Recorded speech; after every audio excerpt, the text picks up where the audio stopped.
Early parliamentary elections are being held in Austria.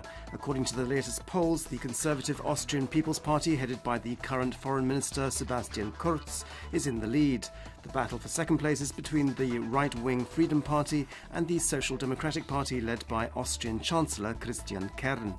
The 31-year-old Kurz, who is set to become Europe's youngest head of government, has based his campaign on a platform of stopping illegal immigration and fighting abuses of Austria's social security system. On Monday, the ultimatum set by the Spanish government in Madrid for the Catalonian authorities in Barcelona to clearly state whether they will declare independence from Spain or not expires.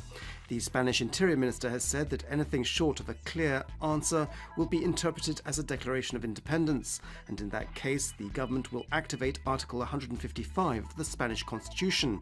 This clause gives the Spanish government the right to use force to disband the Catalonian regional government and to hold early parliamentary elections. The wildfires in Northern California, which have already been raging for 6 days now, have caused the authorities there to evacuate around 100,000 people from their homes. So far, 40 people have died and another 200 are considered missing. Yesterday, firefighters confirmed that the blaze was under control, but in the meantime, the situation has deteriorated due to an unexpected and unfavourable wind. 100,000 hectares of land have been consumed by the fires. Finance Minister Zdravko Maric is participating in the annual meetings of the World Bank and International Monetary Fund in Washington. These institutions have reported that Croatia, for the second consecutive year, has succeeded in recording a lower budgetary deficit than expected. However, they also note that a high level of public debt continues to present a problem for the Croatian economy.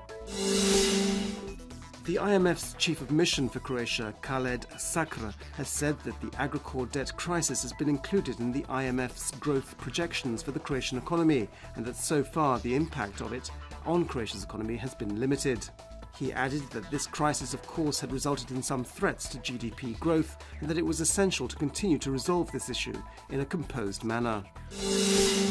Croatian radio and television's televised phone-in fundraising campaign called With Us You Are Not Alone last night succeeded in raising more than 850,000 kuna in support of an initiative launched by the Caritas Association to build a home in Zagreb for children without parental care.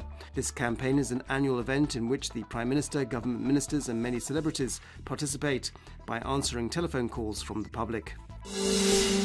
Sport, and in the 12th round of the Croatian Football League, Istra pulled off a surprise home win yesterday, beating the current title holders Rijeka 1-0. This is Istra's first victory over Rijeka for 4 years. Meanwhile, Dinamo Zagreb drew 1-1 against Osijek in Maksimir Stadium yesterday. Dinamo have now increased their lead over Rijeka at the top of the table to 5 points. This afternoon, the round will be completed when Slaven Belupo face Inter and Hajduk play Cibalia. And in the 4th round of the regional ABA Basketball League yesterday, there was a derby between Zagreb's two biggest clubs, Cibona and Cedevita. After extended time, Cibona won by a score of 100-94. Meanwhile, Zadar recorded their third defeat of the season, losing at home to Belgrade's Partizan for a score of 104-97.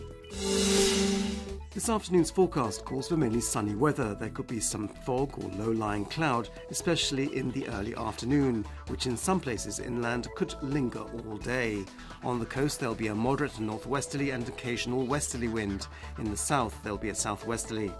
Highest daily temperatures will be between 20 and 25 degrees Celsius, a little lower in areas with lingering fog. The next few days will be stable and no precipitation is expected. There will continue to be some morning fog, which could linger into the afternoon in places. Daily temperatures will be around 20 degrees Celsius. The situation will be similar on the coast. Low-lying cloud and fog will cover a big part of the northern and a part of the central Adriatic coast, which in places could last all day. In the south, there'll be clear skies. There will continue to be a moderate northwesterly wind in places on Monday.